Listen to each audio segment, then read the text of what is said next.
Hola everybody, my name is Sol, and you see what I did there? Because we're doing a video about Encanto and their Hispanic characters. If you guys didn't watch my other video about future content, know that I'm gonna be doing more videos like this, more casual videos, just talking to the camera, a little simple editing here and there, just bringing my ideas onto the canvas in a quick, easy, digestible format, and that's what we're doing here today. And today I'm going to be talking about something that occurred during my viewing of Encanto, and this is gonna have spoilers. It's not huge spoilers, but I would recommend watching the film before watching this video because it is a fan theory. This is basically my version of how it should have ended, how Encanto should have ended. I feel like that term is so trademarked by the other guys who do how it should have ended, but like, yeah, this is more literally how I think Encanto should have ended. At some point during the film, I kind of just turned to my wife and I'm like, does the grandmother have any powers? Because we have this family full of supernatural characters, right? And the one who's kind of like the stern leader who's at the helm of the family, she doesn't like, what are her powers? Because I really tried to think logically, like, why does the magic like have beef with Mirabel? Why is she so unimportant that she just doesn't get a power? Like, were the rooms filling up? They're just like, and then they're like, but this kid is an exception. He can talk to animals. That's really cool. But for whatever reason, we skip Mirabel. And even by the end of the film, we don't really get an answer as to why. Because this film is about people who kind of feel like outsiders of their families or their social groups or whatever. And like people who like see all these extravagant people who can do all these crazy things. Like people who are larger than life. And then you have people who are just not that, and they kind of feel insignificant in comparison.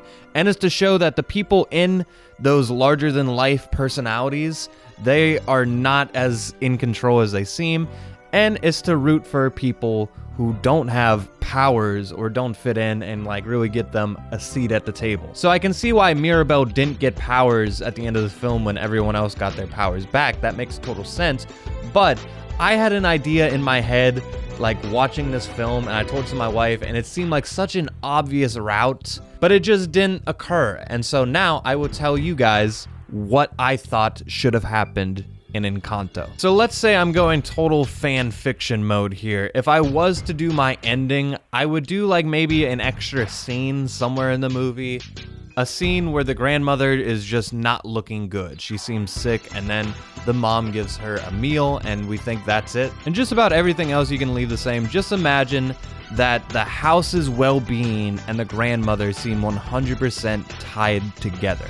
The cracks are forming, and her health is not looking good. And then when the magic breaks, she seems to fall over, and then we're like, yo, what's going on with grandmother? And then they're like, oh, now that we're losing our powers, we can't heal her. And if you watch this film, then you will know the very strange brother, Bruno, who we don't talk about. He had a prophecy, and his prophecy had something to do with Mirabel either destroying the magic or perhaps somehow saving it.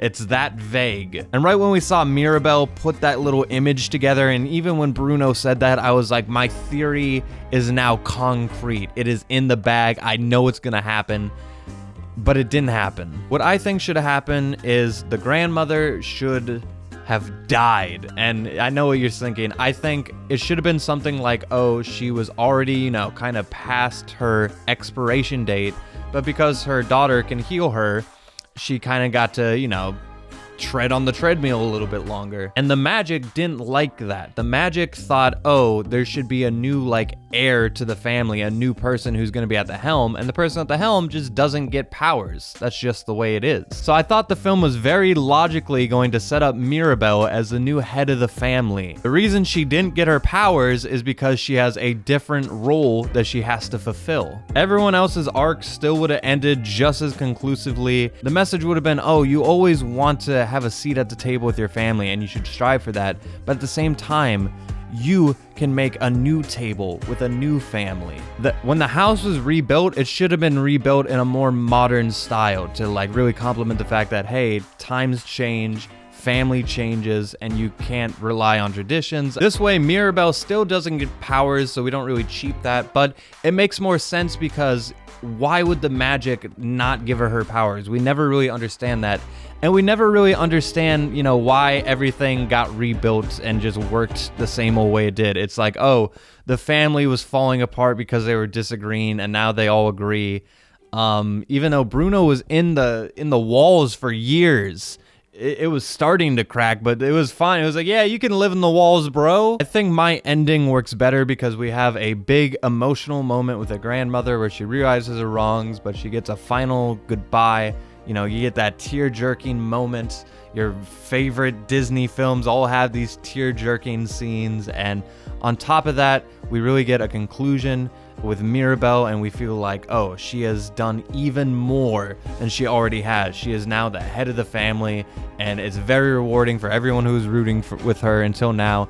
And the fact that she has mended the family makes it even better. And maybe this was like on the storyboard at one point. I know that with Disney films is going through a lot of different people's heads and a lot of different writers, and maybe something changed, but I just felt like that was a natural conclusion. Maybe at some point someone thought that else, but maybe I'm the only one. Let me know your thoughts. Do you think this is a cool idea? Did you think this was a good idea for Encanto? Do you think there should be more fun and exciting? What is my hair doing? Also, if you want to know my thoughts about Encanto, subscribe to my second channel, Soul Show, where I do a lot of film reviews.